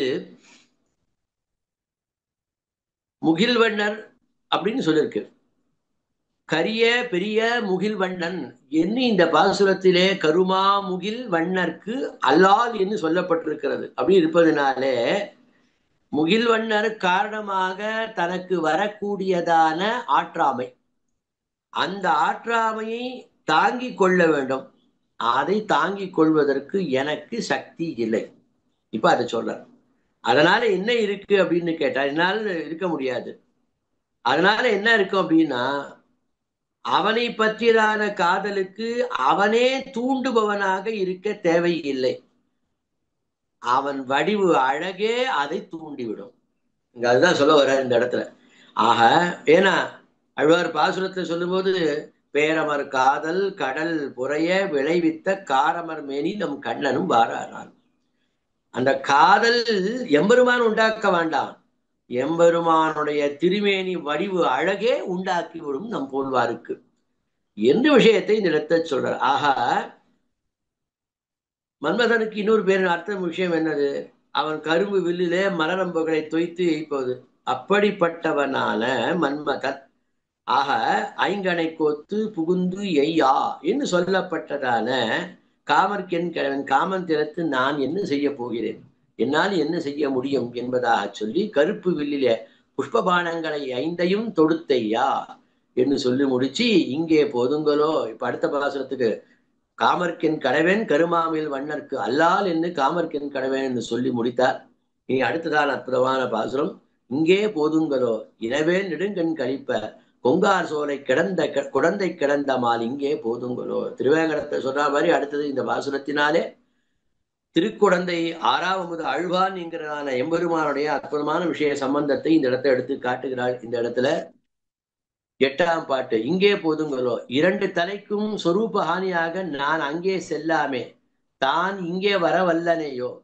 வந்தால் கொள்ளும் பிரயோஜனமாய் இருக்கிறபடி ஒன்றுக்கொன்று ஒப்பாய் வேல் போல நெடுகாயிருந்துள்ள கண்கள் கழிப்ப தேனாந்த சோலையை உடைத்தான திருக்குழந்தையலை சாய்ந்தருளின வியாமுக்தன். அற்புதமான வியாக்கியானம் சுருக்க இருந்தாலும் ஆச்சரியமான விஷயம் இந்த இடத்த சொல்றார். இந்த இடத்துல நான் என்ன பண்றேன் அப்படின்னு கேட்டா, எம்பெருமான் அதாவது பரகால நாயகி சொல்றாள், எம்பெருமான் இருக்கக்கூடிய இடத்திற்கு நான் நாடி சென்றால் அப்ப என்ன இருக்கும்னு கேட்டால், அது எம்பெருமான் நம்மளை ரட்சிக்கிறான் என்கிற பண்புக்கு இழுக்கு நாம் தேடி கொடுத்தவனாக ஆகிவிடுவேன். எம்பெருமானுக்கு எது சொரூபம் சுபாவம்? அடியார்கள் இருந்த இடத்தில் தானே வந்து அவர்களை ரட்சித்தல், அவர்களுடைய இட்டங்களை பூர்த்தி செய்து கொடுத்தல். இப்படிங்கிற தனி பண்புக்கு நான் போனேன் என்று சொன்னால் அது இழுக்காக போய்விடும். அப்ப அதனால என்ன இருக்கும் அப்படின்னு கேட்டாள். அப்ப அதுக்கு பண்ணாமல் என்ன இருக்கும்னா, அவன் நான் இருக்கும் இடத்திற்கு வர வல்லவனா? ஒருவேளை அவன் வந்தால் அதனாலே கிட்டும் பயன் யாது? எனக்கு என்ன பலன் கிடைக்கும் அப்படின்னு கேட்கறியா? என்ன பலன் கிடைக்கும்னு கேட்டால் ஒன்று சொல்றாள். என்ன இருக்கும்னா, ஒன்றுக்கு ஒன்றொப்பாய் வேல் போல் நீண்டுள்ள என் கண்கள் கழிக்கும் நெடுங்கண்கள். அப்படி ஒருவேளை எம்பெருமான் வந்தா இனவேல் நெடுங்கண் கழிப்ப என் கண்கள் எல்லாம் கழிப்பு இதுவிடும், அப்படி வந்து விடும். அப்போ என்ன ஆகும் அப்படின்னு கேட்டா, அப்படி எப்படி வரும்னு கேட்டா, அப்ப யார் வரணும்னா கொங்கார் சோலை குடந்தை கிடந்தாமல் வரணும். தேனார்ந்த சோலைகளை உடையதான திருக்குடந்தையிலே சாய்ந்தருளான 6ஆவது ஆழ்வான் அவன் என்ன செய்ய வேண்டும்னு கேட்டா, அடியார்கள் பக்கலிலே அவன் வியாமோகம் கொண்டிருக்கக்கூடியவன். அந்த எம்பெருமான் இங்கே போதுங்களோ, என்னுடன் இருப்பிடத்துக்கு அவன் வந்து சேருவானோ, என்ன அவன் வர வேண்டும் என்றதான விஷயத்தை இங்கே போதுங்களோ இனவேல் நெடுங்கண் கழிப்பர் கொங்கார் சோலை குழந்தை கிடந்தவால் இங்கே போதுங்களோ என்று சொல்லி முடித்தார். இனி அடுத்ததான அற்புதமான பாசுரம், இன்னார் என்று அறியேன் அன்னே ஆழியிடும் பொன்னார் சார்ங்கமுடைய அடிகளை இன்னார் என்று அறியேன். ஆச்சரியமான இங்கே போதுங்களோன்னு சொன்னார். இந்த இடத்துல இங்கே போதுங்களோன்னு சொல்லி முடிச்சோடனே அடுத்தது இன்னார் என்று அறியேன் இந்த இடத்த சொல்றார். இந்த இடத்துல திருக்குடந்தை எம்பெருமானிடத்துல என்ன பண்ணாள்? இங்கே போதுங்களோ என்று சொன்னார். இப்ப எம்பெருமான் என்ன பண்ணான்? இப்படி இவள் பரகால நாயகி இப்படி இருக்கிறாளேன்னு 6ஆவது ஆழ்வான் இந்த பரகால நாயகிக்கு சேவை கொடுத்தானோ. அப்படி கொடுத்த உடனே எப்படி சேவை கொடுத்தான்னு கேட்டார். ஆழியோடும் சங்கோடும் உடையவனாக காட்சி தந்தான் எம்பெருமான். அதை பார்த்த உடனே என்ன இருக்கிறதுனா, இத்தனை நாள் வரைக்கும் எம்பெருமான் கைகளிலே சங்கு சக்கரத்தை வைத்துக் கொண்டிருப்பான்னு கேள்விப்பட்டிருக்க. இப்படி நேரா வந்து இருந்தவனே இவன் தானா அப்படின்னு எனக்கு சொல்லவே தெரியல. இந்த லட்சணங்களை பார்க்கும்போது இவன் தானா என்று அறுதியிட முடியாதபடி நான் இருக்கிறேன். அப்புறம் அதான் என்ன அர்த்தம்? அப்படிப்பட்ட வைலட்சண்யத்தோடு எம்பெருமான் வந்திருக்கிறான் விஷயத்தை சொல்றார். அது மட்டுமா, இன்னார் என்று அறியேன் என்று சொன்னால் எம்பெருமானுக்கு என்ன பெருமை? வியாக்கியானம் சொல்ற பெரியவாச்சாரிய பிள்ளை, தேவனோ மனுஷனோ அறிகிறேன். இவனை பார்த்தா மனுஷன்னு சொல்றதா தேவன்னு சொல்றதா எனக்கு தெரியலையே. யாருன்னு தெரியல. தேவத்தை சூச்சகமான திருவாழியையும் இவன் தேவன்னான்னு சொல்றதுக்கு கழிகள்ல திருவாழி வச்சுருக்கான். மனுஷத்துவத்த காந்தமாய் புருகணீயமான சரீர சாரங்கத்தையும் உடையவனான சுவாமிகளை மனுஷன்தான் என்று சொல்லும்படியா செய்யணும்னா என்ன பண்றான்னா, ராமன் தன் கைகளை வைத்திருந்த சாரங்கத்தை உடைய சாரங்கபாணி கடநடை நடவானோ என்று சொல்லும்படியான, அப்ப மனுஷத்த சூச்சகமான சாரங்கத்தை கைகளை வச்சுருக்கான். தேவத்த சூச்சகமான ஆழிகளை தன் திருக்கையில ஏந்திருக்கிறான். அதனால இவன் மனுஷனா தேவனான்னு எனக்கு தெரியலையே என்று சொல்லும்படியாக அப்படிப்பட்டதான சப்ருகணீயமான ஸ்ரீ சார்ங்கத்தை உடைய சுவாமிகளை அடையாளம் சொல்லா நிற்க செய்தே அறியே என்ன பண்ணுகிறதிரே அவன் வைலட்சண்யம். இப்படி வந்து எம்பெருமான் இருக்கிறானே, இவன் யாருன்னே எனக்கு தெரியலே, நான் என்ன பண்ணுகிறது என்று இருக்கக்கூடிய பெருமையோடு இருக்கக்கூடியவன் இன்னார் என்று அறியேன் இன்னார் என்று அறியர் என்று சொல்லி முடித்தார். இனி அற்புதமான பாசுரம், கடைசியான பரஸ்ருதி பாசுரம்னு சொல்லணும். இந்த இடத்துல பரஸ்ருதி இந்த பாசுரத்துக்கு இல்லை. ஆழ்வாருடைய பதிகங்கள்ல சில பதிகங்களுக்கு பரஸ்ருதியே கிடையாது, இதுக்கும் பரஸ்ருதி கிடையாது. பரஸ்ருதி இல்லாம சொல்லி முடிக்கலாமா சுவாமி அப்படின்னு கேட்டா, பரஸ்ருதி இல்லாம சொல்லி முடிச்சா என்ன அர்த்தம்? அந்த பாசுரத்தை சொல்றதே தான் பலன் அர்த்தம். அதை சொல்றதுனால ஒரு பலன் இல்லை, அதை சொல்லுவதே பலன். நமக்கு 4000 அருளிச்செயல் முழுவதுமே நம்ம பிரபன்னர்களுக்கு சொல்லுவதே பலன். பலன் வேணும் என்பவர்களுக்கும் அதில் விஷயம் இருக்கிறது. அதை சொல்லி எம்பெருமானுடைய அருளினாலே அந்த பலனை பெற்றுக் கொள்ளப் போகிறார்கள். நமக்கு எம்பெருமான் தான் தேவையே தவிர எம்பெருமானிடத்துல கேட்டு பெறுகின்ற பலன் நமக்கு இல்லை, கைங்கரியத்தை தவிர அப்படிங்கிறது நம்முடைய சிட்டருடைய ஆச்சாரம். நமக்கு அதுதான் பரம பிரமாணமாக வழங்குகிறது.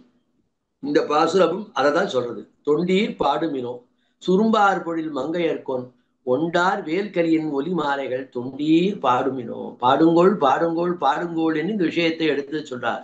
தொண்டி பாகவதர்களாக இருக்கக்கூடிய பாகவத சிரட்டர்களே வியாக்கியானம் பண்றார்.